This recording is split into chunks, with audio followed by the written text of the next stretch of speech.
Hello students, welcome to video classes.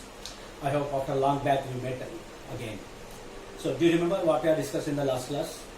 So in the last class we have discussed about the temperature and the heat, and also we have discussed about the different scales to measure the temperature. Okay, there are many are there, but in our syllabus we have discussed about the three types of the scales only: degree Celsius scale, Fahrenheit scale, and the Kelvin scale. I hope all of you remember those concepts. So after long gap we are met each other. That's why I'm just going to revise once again those concepts very quickly. Okay. So the temperature is a physical quantity which explains about the hotness or the coldness of the object, and the heat is a form of energy which can travel or which can transfer from one object to other object due to the reason of temperature difference. Okay, this is the difference between the heat and the temperature. Okay. Now when you are going to measure the temperature, there are the different scales are there. The first one is called the degree Celsius, and the second one is called the degree Fahrenheit, and the third one is called the Kelvin. So to convert the temperature from one scale to another scale, it is very essential to know about the lower fixed point and the upper fixed point. So the lower fixed point can be represented by LFP, and the upper fixed point can be represented by EFP. LFP and EFP. So I already told you in the previous class that you must remember these LFP and EFP values in the different scales. Okay. When you go refer to the degree Celsius scale, the lower fixed point is 0 degrees Celsius and the upper fixed point is 100 degrees Celsius. In the case of degree Fahrenheit scale, the lower fixed point is 32 degree Fahrenheit and the upper fixed point is 212 degree Fahrenheit.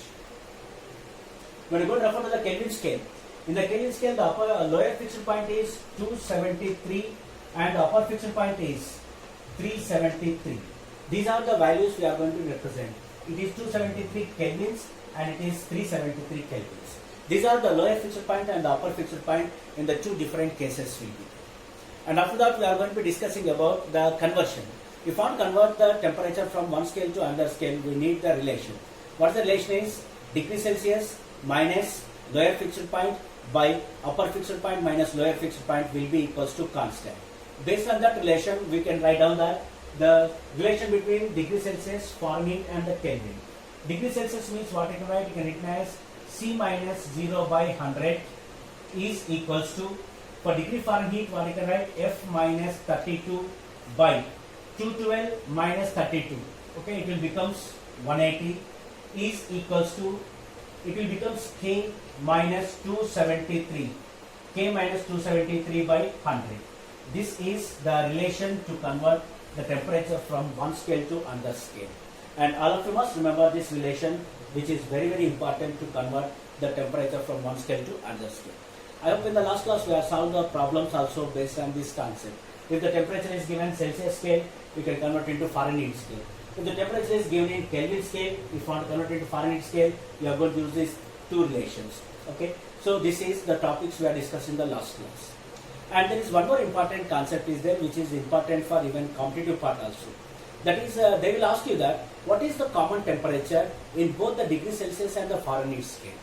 Okay, if you want to find out what is the common temperature in both the degree Celsius and the Fahrenheit scale, what does that mean? That temperature will be constant even in the Fahrenheit scale also, or in the Kelvin scale also, or in the degree Celsius scale also.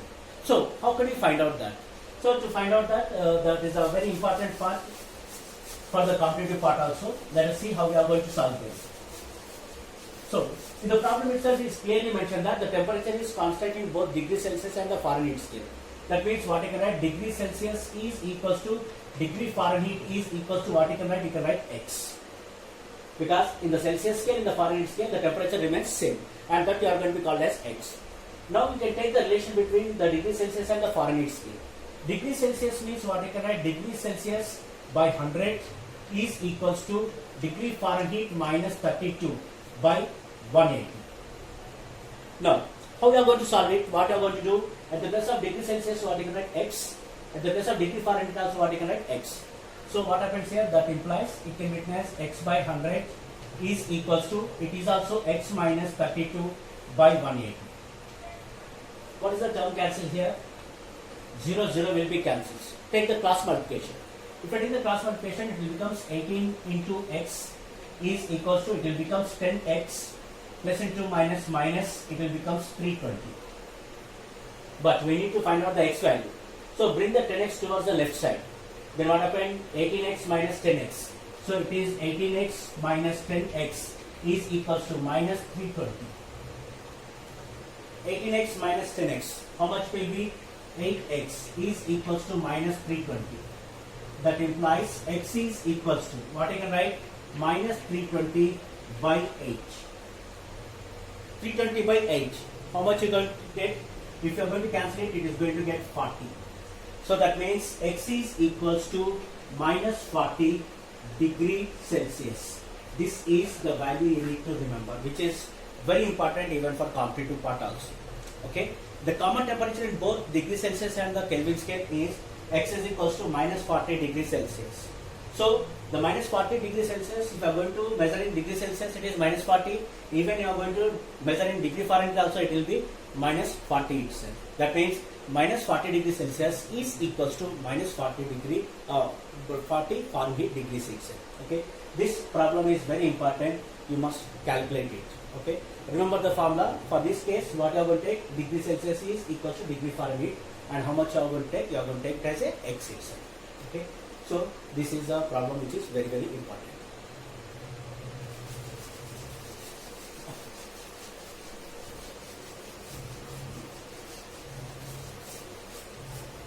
Right. So at the time of introduction of heat chapter, I told you that the thermal properties of matter is a big chapter. It is the combination of the different concepts.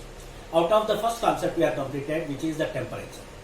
And the next concept we are going to discuss is thermal expansion. And this thermal expansion is classified into three types: expansion of solids, expansion of liquids, and the expansion of gases.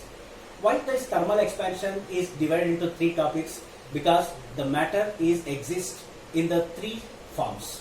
Okay, the matter will be exist in the three forms. It will exist in the solid, exist in the liquids, and in the gases. So that's why separately we are going to discuss that what happens if you are giving the heat energy to these substances itself. In the solids what happens, in the liquids what happens, in the gases what happens. We are going to discuss individually. Out of this expansion of solids, liquids and gases, the solids is very important because the many number of concepts and many number of problems are there based on this expansion of solids when you are going to compare with the liquids and the gases. Okay. So first let us discuss that how the matter is classified. Okay, everybody knows that because from childhood itself we have studied, from 6th class onwards we have studied that the matter is classified into three types: solids, liquids, gases. Do you remember how they are going to be classified? Based on the arrangements of the molecules.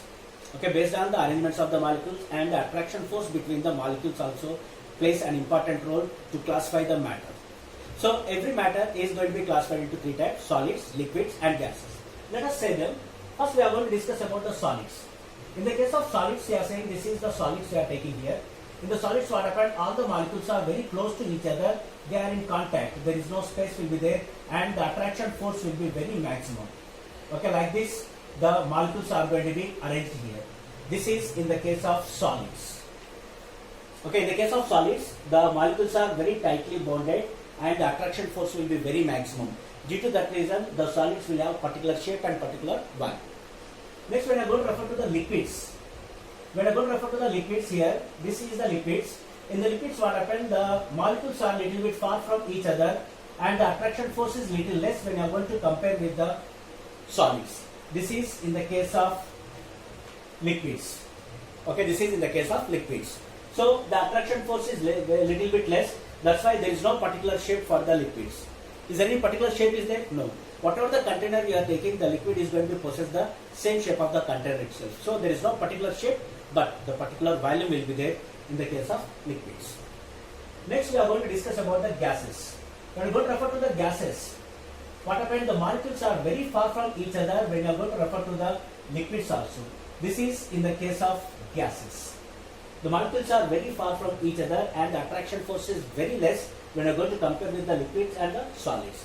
That's why the gases does not have particular volume and does not have particular shape also. Because if you are going to take the 10 grams of gas, if you are going to fill in a small container, the same 10 grams of gas will be filled in a big container also. The reason, there is no particular value and there is no particular shape. The main reason is the attraction force is very less between the molecules itself. Okay, this is the classification of the substances based on the arrangements of the molecules. Solids, particular shape and particular value. Liquids, there is no particular shape, but particular volume is there. Gases, there is no particular shape and there is no particular value. And in this chapter, we are going to study that what changes will take place, what effects will take place when you are going to give the heat energy to them. Okay, let's see what is going to be happens here. First, we are going to take about the solids. These are the solids, and you are starting giving the heat energy. Whenever you are giving the heat energy, then what happens? First, the heat energy will be gained by the first molecule. Then what happens? Whenever this molecule will takes the energy, then what happens? It will starts oscillating. Okay, whenever the molecules will take the energy, it starts oscillating. When it is oscillating, what happens? It is going to collide with the second one. Whenever it is going to take the collision with the second one, in that collision, what happens? The energy transmission will take place. That means the energy will be given to second molecule. When the second molecule will take the energy, again it is also start oscillating, and it is going to be collide with the third one. Like that, what happened? The energy will be one after one, it will be transmitted to the other molecule. At the end, what happened? It will come to the other end will be takes place. In meanwhile, what happened? All the molecules are vibrating. Whenever these molecules are vibrating, then what happened? There is a small space is going to be created between every molecules. A small amount of space is going to be created between every molecule due to the vibrations and due to the collision itself. Then overall, what happens? There is a space is going to be created between each and every molecule, and what happens? The size of the object or the size of the solid will be increases. So what does that mean? It is clearly understood that when you are going to give the heat energy to the solid materials, the substance is going to be expands. What happens here? Substance is going to be expands. Definitely the substance expands because due to the collision and the vibrations, what happens? There is a small space is going to be created here. Okay, this is happens in the case of solids.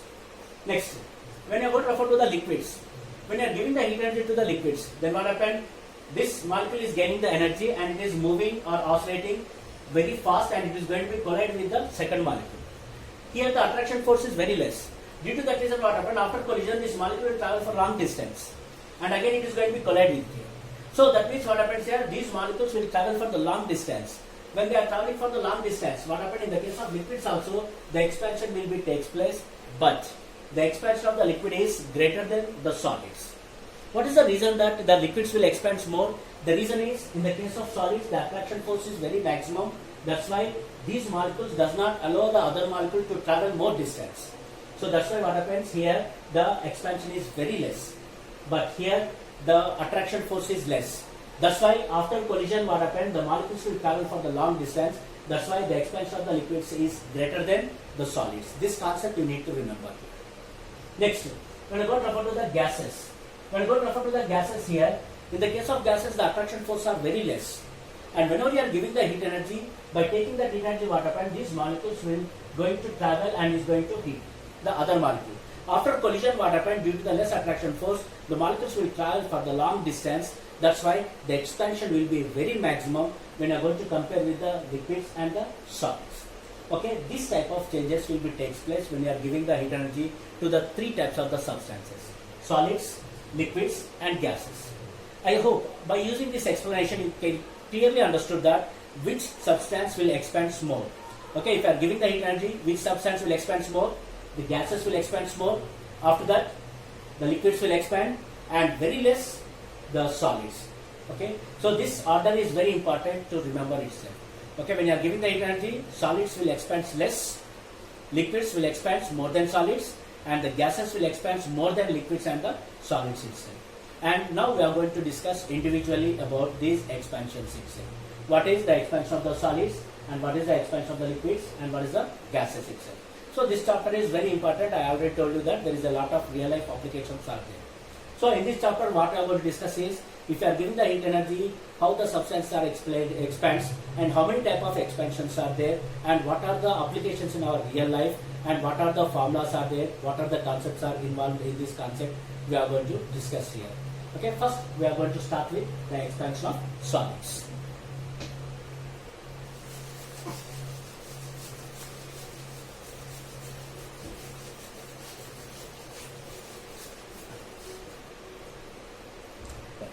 So the expansion of the solids. When I go to refer to the expansion of the solids, in the case of solids, just now we have discussed that there are the particular shape and the particular volume. When there is a particular shape and the particular volume, then the three types of changes will be there. That means when you are giving the heat energy to the solids, the length is going to be increases, and area is going to be increases, and the breadth is going to be increases. Okay, so that's why the solids will have the three types of the expansions. Okay, one is called the coefficient of linear expansion, second one is called the coefficient of areal expansion, and the third one is called the coefficient of volume expansion. Okay, so individually we are going to discuss that what are the expansions and what are the names of these expansions will be there. So first we are going to discuss about the coefficient of linear expansion. Coefficient of linear expansion means we are going to discuss about the length. Okay, for example, if you are going to take a rod, okay, this is a rod you are going to be taking here. Okay, this is a rod you are going to be taking here. The initial length of the rod will be L. Okay, what you are going to take as the initial length of the rod will be L, or you can written as L1 at the temperature of T1 degrees Celsius. Okay, when the temperature is T1 degrees Celsius, then the length will be L1 degrees Celsius. Okay. Now, after that, what happens? You are increasing the temperature. Whenever you are increasing the temperature, what happened? The rod is going to be expands. That means the length of the rod is going to be expands. The length of the rod is going to be expands. When the length of the rod will be expands, the final length can be represented by L2. And at what temperature it is? T2 degrees Celsius. The final length of the rod is L2. At what temperature it is? T2 degrees Celsius. Now, these are the values we are going to be taking here, and we have to define the coefficient of linear expansion. So, if you want to define the coefficient of linear expansion, then always remember that the ratio of the change in length to the initial length is always directly proportional to the coefficient of linear expansion. Okay, so this is a very important point you have to remember. Now, when I go to refer to the formula, the alpha is equals to the coefficient of linear expansion. This can be represented by alpha. The coefficient of linear expansion, alpha is equals to L2 minus L1 by L1 into T2 minus T1. This is the formula you have to remember. Okay. In the case of coefficient of linear expansion means the change in the length will be there. L1 and L2 are the lengths at the temperatures of T1, T2 degrees centigrade. Then the coefficient of linear expansion alpha is equals to, the formula is L2 minus L1 by L1 into T2 minus T1. So the definitions are very, very important one here. Okay, let us concentrate the terms here. L2 minus L1 represents change in length, L1 represents initial length, and T2 minus T1 represents change in temperature. Okay, now how can you define it? Whenever you are going to define the definition of the coefficient of linear expansion, then always you are going to make the denominator C equals to 1 unit. Okay, make the denominator C equals to 1 unit. That means L1 is the initial length, and what is the temperature difference you have to take? The temperature difference is equals to 1 degree Celsius. How much temperature you have to take? 1 degree Celsius you have to take, temperature difference. If this part is equals to 1 degree Celsius, then what remains? L2 minus L1 by L1. Now, listen to the definition very carefully here. The ratio of, because numerator and denominator is there, that's why the ratio of change in length to its initial length. Okay, the ratio of change in length to its initial length per 1 degree centigrade rise of temperature. Because how much temperature you are increasing? Only 1 degree Celsius you are increasing. That will be called as the coefficient of linear expansion. Okay, the coefficient of linear expansion alpha is equals to L2 minus L1 by L1 into T2 minus T1. Refer to the definition once again. The ratio of change in length to its initial length per 1 degree centigrade rise of temperature is called the coefficient of linear expansion, which can be represented by alpha. Okay. Now, refer to the diagram and tell me that what will be the units here. Okay. Change in length will be measured in meters. Denominator, length is measured in meters. Meter cancels, and the temperature is measured in degrees Celsius. That's why the units will be per degree Celsius. Okay, not only in the solids, any type of the substance you may take, either you can take in the liquids or you can in the gases. The coefficient of expansion will have the same units, that is per degree Celsius. Okay, that is per degree Celsius. Okay, so this is the coefficient of linear expansion. Okay, what is the symbol is alpha. Okay, try to remember the symbols which are very important. Right. After that, next we are going to discuss about the coefficient of areal expansion. Okay, coefficient of areal expansion. In the case of coefficient of areal expansion, what happens here? We are going to take about a metal sheet. Okay, this is a metal sheet I am going to be taking here, which is going to be contains the length and the breadth. Okay, let us say that this is a rectangle shape you can take. Okay, this is the length and the breadth. Okay, this is a metal sheet you are going to be taking here. Now, if you have started the heating here, okay, if you are starting the heating, when you are giving the heat energy to this metal sheet, what happens? Length is going to be increases and the breadth is also going to be increases. That means the two physical quantities are changing here. Okay, when you are giving the heat energy to the metals or the metal sheet, then what happens? The two things are changing here. Length is changing and the breadth is changing. Overall, what is going to be changes? Overall, the area is going to be changes. Because area A is equals to, what is the formula? L into B. A is equals to, what is the formula? L into B. Length is increasing and the breadth is increasing. So that means A1 is the initial area before heating and A2 is the final area after heating. That means let us say that A1 is the area at the temperature of T1 degree Celsius and A2 is the area at the temperature of T2 degree Celsius. A1 is the initial area at the temperature of T1 degree Celsius.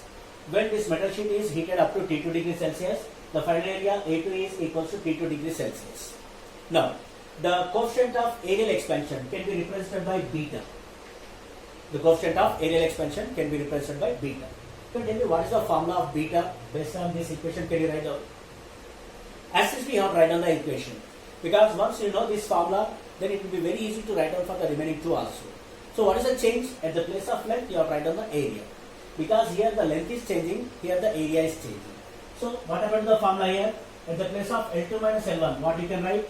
A2 minus A1 by, at the place of L1, what you have write? A1 into temperature difference is same, that is T2 minus T1. This is the coefficient of aerial expansion. This is called the coefficient of aerial expansion and that can be represented by beta. Beta is equals to A2 minus A1 by A1 into T2 minus T1. Can you tell me the units? Again the same, units will be same. That is A2 minus A1, area is measured in meter square. Initial area is also measured in meter square. Meter square cancels. And what will remains here? Temperature in denominator. That means it will be per degree Celsius. Okay, what is the relation will be? Per degree Celsius. This is the units itself. Per degree Celsius. Just how I told you that whatever the material you may take or whatever the type you may take, the coefficient of expansion will have the same units, that is per degree Celsius. Linear expansion and aerial expansion. Now refer to these two formulas and the diagrams. Can you tell me which one is greater? Beta is greater or the alpha is greater? Definitely beta is greater. Why beta is greater? Because in the case of linear expansion, only length is changing. But in the case of aerial expansion, length is changing and the breadth is also changing. So that means length and breadth both are changing. That's why always beta is greater than alpha. This relation you need to remember. Always beta is greater than alpha. Okay, this is the coefficient of aerial expansion. And next, the last one we are going to discuss about the coefficient of volume expansion. Okay, so discuss about the coefficient of volume expansion. I am going to take a cube. Let us say that this is a cube I am going to be taking here. Okay, this is a rectangular cube. Okay, this is a rectangular cube. What is a rectangular cube will contains? The rectangular cube will contains length, breadth and height. Okay, the rectangular cube will contains length, breadth and the height. So when you go to refer to the length, breadth and the height, if you are giving the heat energy to this substance or this metallic cube, then what happens? Length increases, breadth increases and height increases. Overall, what is going to be increases? Volume is going to be increases. V is equals to LBH. The volume of the rectangular cuboid is V is equals to L into B into H. That means in the case of volume expansion, how many substances are expanding here? Three physical quantities are expanding. Length, breadth and the height. Overall, what is going to be expands? Volume is going to be expands. So that means when I go to refer to here, volume is going to be expands. Then V1 is the volume of the cube at the temperature of T1 degree Celsius and V2 is the volume of the cube at the temperature of T2 degree Celsius. This is the V1 at the temperature of T1, V2 at the temperature of T2. So the coefficient of volume expansion can be represented by gamma. Okay, the coefficient of volume expansion can be represented by gamma. Okay, can you write down the formula? How can you write down the formula? Same at the place of areas, what I have write? Values. So if I go to write down the values, what I can write? V2 minus V1 by V1 into T2 minus T1. This is the volume coefficient of expansion of the solid system. Gamma is equals to V2 minus V1 by V1 into T2 minus T1. Again the units will be same per degree Celsius. Again the units will be same per degree Celsius. Okay, this is the volume coefficient of expansion. Can you tell me how can you define it? Same as it is same like the linear expansion. The denominator temperature difference must be equals to 1 unit. Then how can you define it? The ratio of change in volume to its initial volume per 1 degree centigrade rise of temperature is called the volume coefficient of expansion. Okay, in this way the three types of the expansions are there in the case of solids. Okay, linear expansion represented by alpha, areal expansion represented by beta, volume expansion represented by gamma. All the values will be same per degree Celsius. Now refer to this volume coefficient and tell me that out of alpha, beta, gamma, which one is greater? Obviously, no doubt, the volume coefficient will be greater. Why the volume coefficient is greater? The reason is, in the case of volume coefficient, three physical quantities are changing. Length is changing, breadth is changing, height is changing. That's why the expansion will be more. Here only two things are changing, two physical quantities, length and breadth. So expansion will be less. But in the case of linear expansion, only one physical quantity is changing, length. So the expansion will be very less. That means, what is the relation you can write? You can write the relation as gamma is greater than, beta is greater than alpha. This is the relation we need to remember always. Okay. So these are the three types of the coefficients are there in the case of solids itself. Okay. If anybody asks you that why the solids will have the three types of the expansions, then what is your answer? You can say that because the solids will have particular shape and the particular value. Due to that reason, we are going to have the three types of the expansions here. Okay, once again, remember the terms and the symbols. Coefficient of linear expansion, alpha. Coefficient of area expansion, beta. Coefficient of volume expansion, gamma. Okay, and the definitions are also very important. If you know that, remember the first definition, then it will be very easy to write down for the remaining definitions also. Okay, so these are the concepts you need to remember. That's all for today. You can see in the next class. Okay, thank you.